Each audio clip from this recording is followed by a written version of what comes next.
Right, welcome back to the channel, guys. We have just been to the Crack Palace, as it's known. So, I've got me and Jakalas. You can see the building behind us. We've been here since sunrise. It's been quite a good session, actually.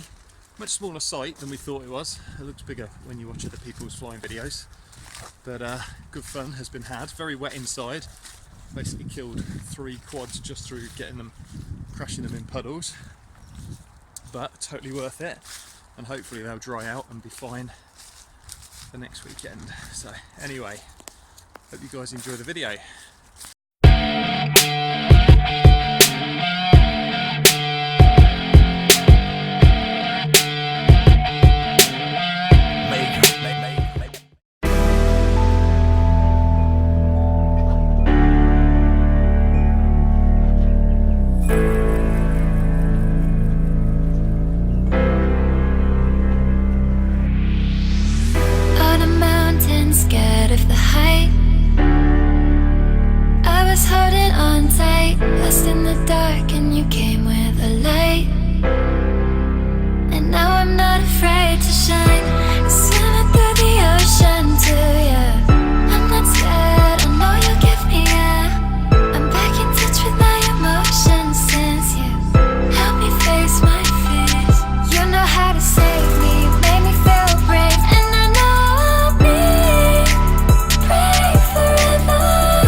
Town.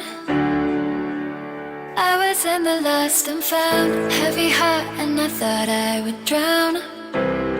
But now I'm never